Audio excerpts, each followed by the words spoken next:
Have you ever wondered what it takes to save a life in the wild? Join me on an extraordinary journey of hope and resilience in the heart of Kenya's Masai Mara. It was just after dawn when pale yellow sunlight spread across the parched fields on the edge of the Masai Mara Reserve in Kenya.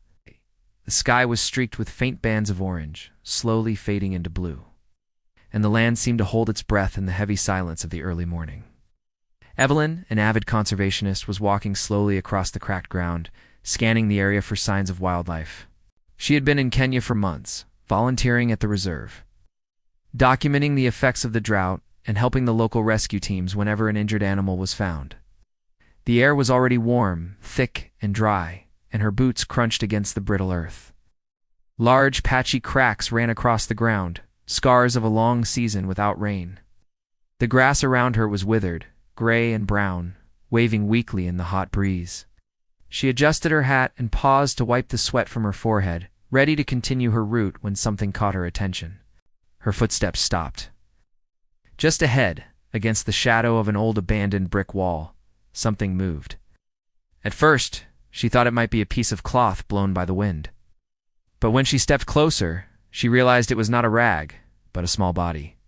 A thin shadow huddled tight to the wall, trembling. Her heart clenched when she recognized what it was: a lion cub. He was terribly skinny, his fur ragged and patchy, his eyes dull with exhaustion. On his back was a large raw wound, angry red with peeling skin and hairless patches that looked like the aftermath of a nightmare. The wound looked painful, swollen, and untreated for days. The cub's ribs pushed sharply against the thin skin, each breath shallow and uneven. Yet his eyes, though weak, still carried a spark of instinctive vigilance. Evelyn froze where she was, not wanting to frighten him. She scanned the area quickly. There was no sign of his mother. The savanna around them was empty, save for the sound of the wind whistling through the dry grass. A lone, abandoned cub, her heart ached with pity. She knelt down slowly, keeping a safe distance so as not to spook him. In a calm, low voice, she whispered gentle sounds. Hey.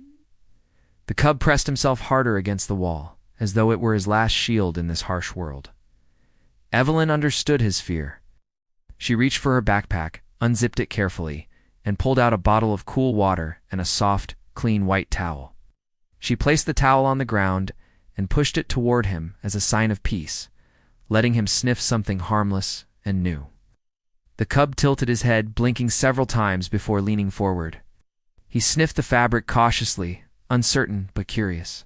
Evelyn watched his fragile body tremble, her chest tightening at the sight of his suffering.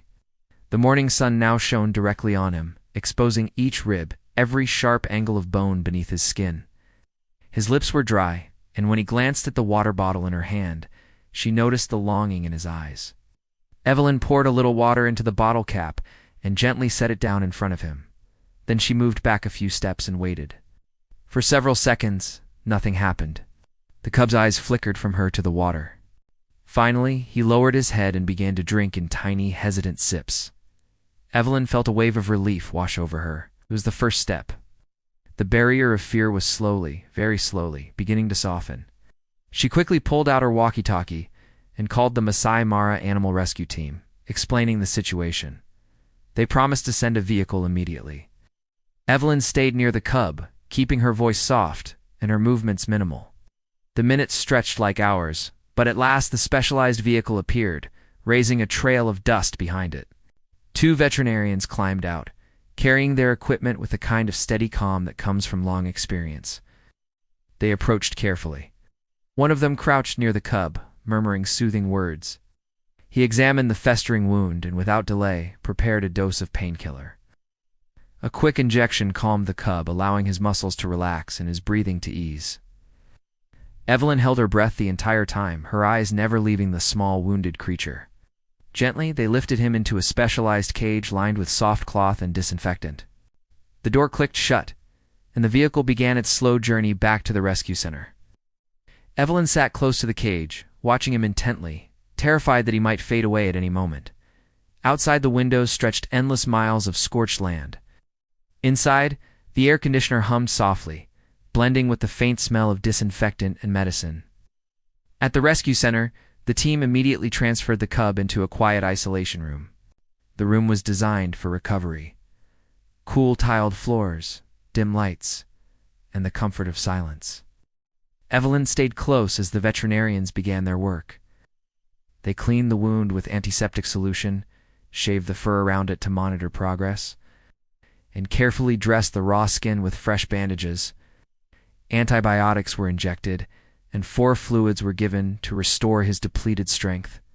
Evelyn could not take her eyes off him. She felt as though every second of his survival was tied to her own breath. Over the next days, she returned every morning with nutritious food, carefully prepared meals suitable for a cub in recovery.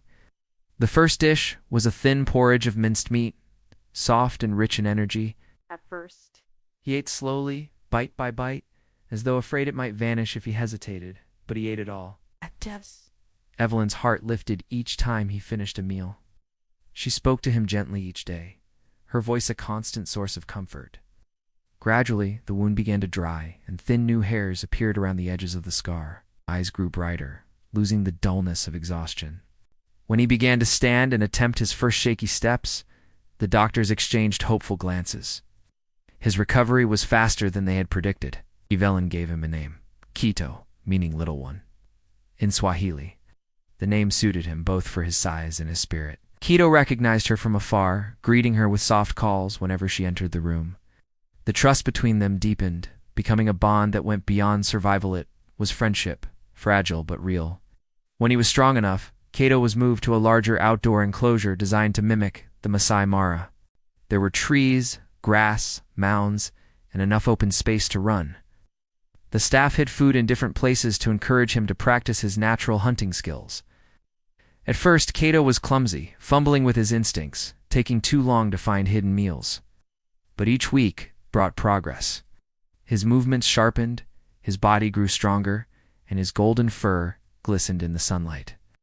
Evelyn knew this was an important stage. She reduced her contact with him, stepping back so he could learn independence. The surveillance camera showed Quito learning fast. He knew how to avoid dangerous animals placed near his enclosure, how to seek shade during the hottest hours, how to find water after rain.